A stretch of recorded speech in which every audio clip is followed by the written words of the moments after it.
Antes que nada, quería realmente darle las gracias a Ernesto por la tremenda valentía que ha tenido.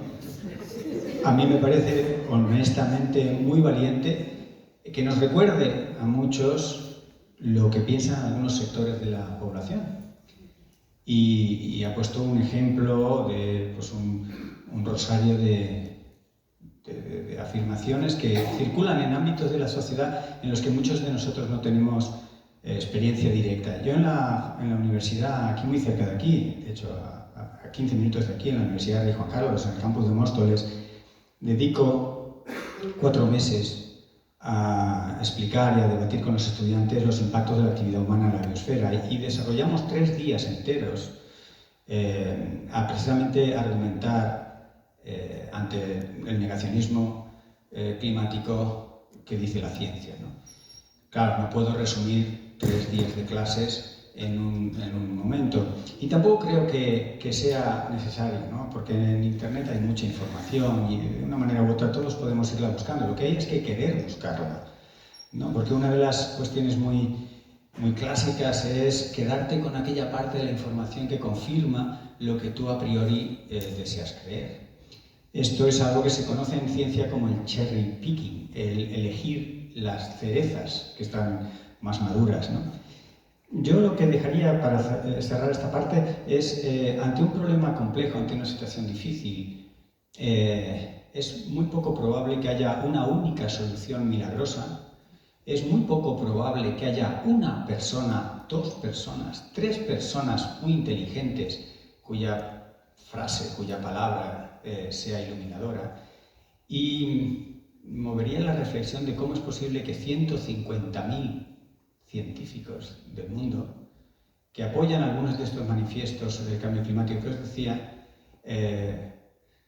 puedan estar de alguna manera contrarrestados por un Patrick Moore, antiguo representante de Greenpeace, que le ha debido pasar algo en su vida para dar un giro absoluto, lo podéis ver en su biografía en Wikipedia, ¿no? Algo le pasó a este hombre, ¿no?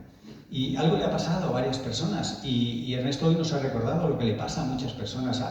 Cuando las civilizaciones se acercan al colapso, y estamos en uno de los posibles escenarios, y no quiero ser apocalíptico, simplemente una situación, hay cosas que van a dejar de ocurrir, y esto lo podemos llamar colapso o simplemente dejar de ocurrir.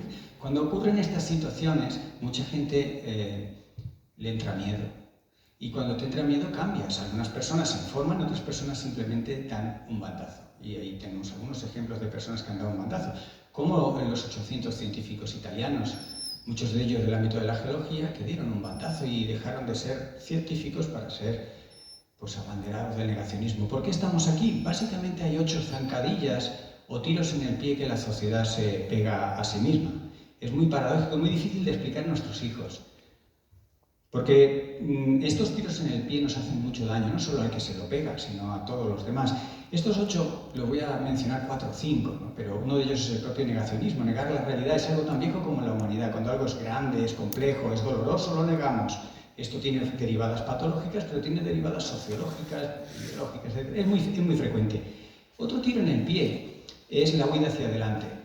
No parar a ver el origen del problema y seguir. Y un ejemplo lo tenemos con Grecia, un país pobre, un país asolado por el mayor incendio en la historia de la Unión Europea, seguido de la mayor inundación en 12.000 años, que propone salir adelante de esa triple crisis ampliando la jornada laboral a 78 horas. Eso es una huida hacia adelante. Tenemos también el círculo del milagro. El círculo del milagro es simplemente la situación que se da cuando hay un emisor de milagros y hay un receptor de milagros. Hay normalmente políticos o personas influyentes o responsables de empresas que prometen imposibles, pero como hay gente que los quiere creer, eso funciona solo. Y los técnicos y los científicos miran ojipláticos desde fuera diciendo es imposible que tú puedas prometer agua. Es un ejemplo clásico. Va a haber agua, pero si no hay agua. No, yo prometo agua, como la gente necesita agua, votan, apoyan o siguen en ese círculo que está alejado de la realidad. Esa es una de las situaciones que nos han llevado aquí, pero tenemos la hipocresía organizada, que ya a Winston Churchill le enfadaba mucho cuando el ejército nazi avanzaba por Europa, ¿no? Y en el Parlamento británico se hablaba de otras cosas. Eso es hipocresía organizada. Un poco de hipocresía organizada viene bien para suavizar las cosas, pero te impide abordar los problemas pensando que todo va bien, ¿no? Y relacionado con eso está el greenwashing o el postureo ambiental o el ecoblanqueo, ¿no? Una empresa o una actividad que tiene una gran huella ambiental y que, sin embargo, pues, todos sus empleados utilizan un vaso de cartón para beber agua. Habría muchos más, ¿no? Pero yo creo que estos son algunos de los ejemplos en los que la humanidad se engaña a sí misma, y creo que cuando uno está ante un problema, lo último que debe hacer es engañarse a sí mismo.